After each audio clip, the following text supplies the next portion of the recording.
1편에서 제가 왜 회사 월급에 의지하지 않고 살아가는 삶을 고민하게 되었는지, 그리고 그 과정에서 제가 저한테 던졌던 세 가지 질문에 대해 이야기를 했었죠.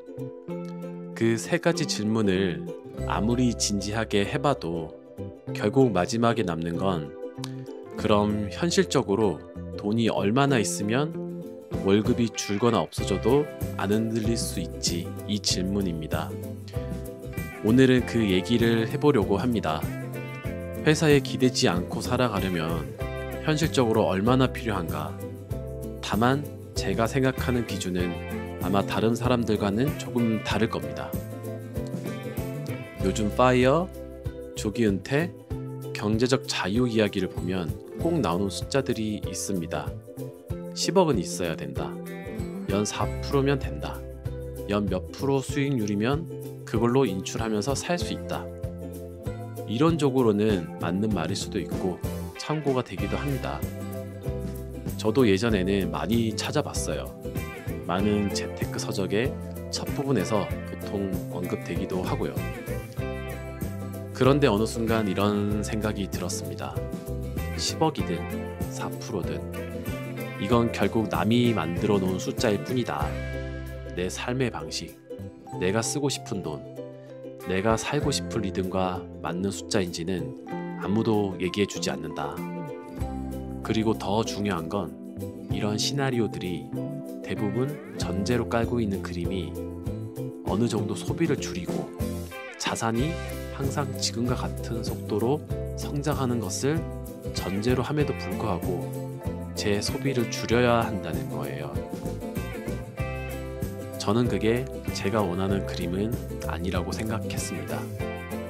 저는 소비를 줄이는 삶이 아니라 지금 내가 누리고 있는 생활 수준을 최대한 유지하면서도 회사에 덜 기대고 살 수 있는 상태, 이걸 목표로 하고 싶었거든요. 그래서 제가 생각하는 진짜 안정된 재정 상태는 이렇습니다. 어느 날 회사를 떠나거나 회사에서 받는 월급이 줄어들었을 때 그 순간부터 소비를 확 줄여야 한다. 이건 사치니까 이제 못하지. 이런 말을 입에 달고 살아야 한다.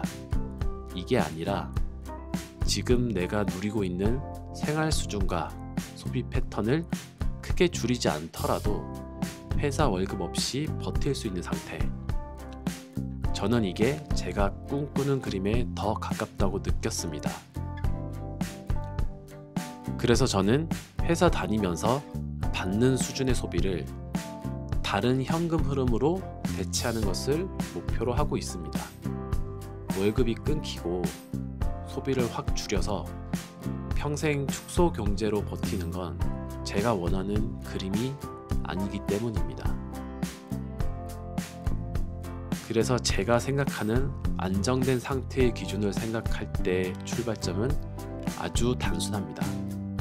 남이 말하는 10억이 있으면 된다 같은 이론적인 얘기가 아니라 지금 내가 실제로 얼마나 쓰고 있는지, 그래서 내가 한 달에 얼마나 필요한지입니다. 저는 매달 제가 쓴 지출을 항목별로 기록하고 있습니다. 주거, 식비, 교통, 통신, 쇼핑, 여행, 이런 식으로요. 그리고 몇 달치 혹은 1년 정도 데이터를 모아놓고 내가 이 정도 수준으로 쓰면서 살고 있구나라는 걸 평균값으로 한번 보는 겁니다. 많은 재무 상담이나 책에서는 여기서 줄일 수 있는 지출을 줄여라로 바로 넘어갑니다. 근데 저는 방향이 조금 다릅니다. 저희 목표는 소비를 줄이는 인생 2막이 아니라 소비를 유지하면서 자산은 지속 증가하는 인생 2막이기 때문에 이 데이터를 보면서 줄일 수 있는 소비보다 줄이지 않고 싶은 소비가 무엇인지부터 먼저 봅니다. 예를 들어 여행은 1년에 몇 번 정도는 꼭 가고 싶다. 책이나 강의, 공부에 쓰는 돈은 줄이고 싶지 않다. 나는 매일 카페에 가서 생각 정리하는 시간을 좋아한다. 이런 것들이요. 저는 이걸 월급이 없어져도 유지하고 싶은 라이프 스타일의 최소선이라고 봅니다. 그리고 이 최소선을 기준으로 했을 때 월 평균 얼마 정도가 필요하구나, 이 숫자를 한번 도출해 보는 거죠. 이렇게 줄이고 싶지 않은 소비를 기준으로 한 월 평균 생활비가 나오면 저는 이걸 이렇게 부릅니다. 월급이 없어져도 유지하고 싶은 현금 흐름. 회사와 상관없이 살아가는 기준을 총 얼마 있어야 된다로 보는 게 아니라 월 얼마 정도는 현금 흐름이 있어야 이 생활을 유지할 수 있는가로 보는 겁니다. 예를 들어서 내가 줄이고 싶지 않은 소비 기준으로 한 달에 300만 원이 필요하다면 제 기준은 월급이 없어져도 300만 원 정도의 현금 흐름이 다른 곳에서 계속 들어오는 상태, 이 상태가 되었을 때 비로소 이제 회사에 덜 기대고 살아도 되겠다 라고 말할 수 있는 거죠. 그래서 저는 10억, 누구는 20억, 50억 모으면 은퇴할 수 있겠지라는 자산의 총합보다는 회사 월급에 얼마나 의존하고 있는지를 숫자로 보는데 더 집중합니다. 지금 내 삶이 월급 100%에 기대고 있다면 그걸 90%, 70%, 50%처럼 조금씩이라도 줄여나가는 것. 회사에서 받는 월급이 줄어들거나 잠깐 끊기는 시기가 오더라도 자산을 깎아 먹으면서 버티는 구조가 아니라 지금 회사 다니면서 만들어 놓은 소비 수준을 웬만큼은 유지할 수 있는 그런 상태, 그게 제가 생각하는 회사에 덜 기대도 되는 시점입니다. 그래서 제 머릿속 공식은 총 자산이 얼마냐 보다는 월 현금 흐름이 지금 내 소비 수준을 얼마나 채워주고 있느냐에 더 가까워졌습니다. 그래서 이 영상을 보시는 분들이 한번 꼭 해보셨으면 하는 거는 어떤 거창한 계획이 아니라 딱 이겁니다. 최근 6개월에서 12개월간 실제 카드 통장 지출을 한번 보시고 그 중에서 줄이면 좋겠지만 솔직히 줄이고 싶지 않은 지출만 따로 떼서 다시 한번 평균을 내보는 것. 그 금액을 월급이 없어져도 유지하고 싶은 라이프 스타일의 월 비용이라고 적어보는 겁니다. 그리고 그 옆에 이렇게 써보는 거죠. 내가 만들고 싶은 목표 월 현금 흐름은 얼마이다. 물론 이 숫자는 앞으로 여러 번 바뀔 수 있습니다. 하지만 남이 말하는 10억, 4% 같은 숫자가 아니라 내 삶에서 나온 숫자라는 점이 완전히 다릅니다.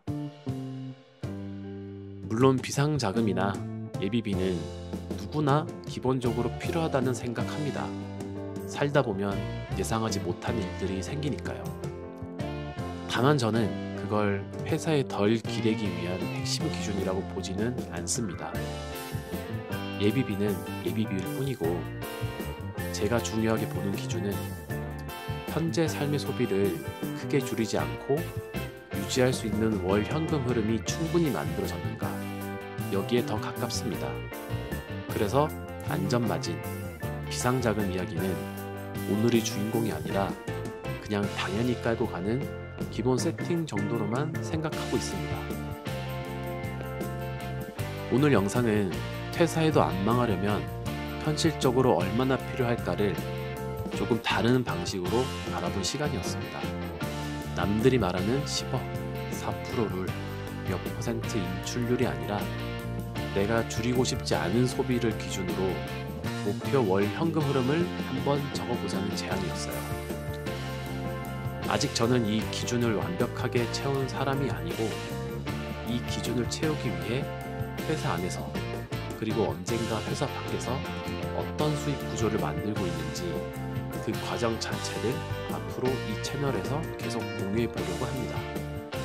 다음 영상에서는 오늘 정의한 목표 월 현금 흐름을 실제로 어떻게 채워갈 것인지, 제가 생각하는 투자와 수익 구조를 어떻게 활용하고 있는지까지 조금 더 구체적으로 나눠볼게요. 여기까지 들어주셔서 감사합니다.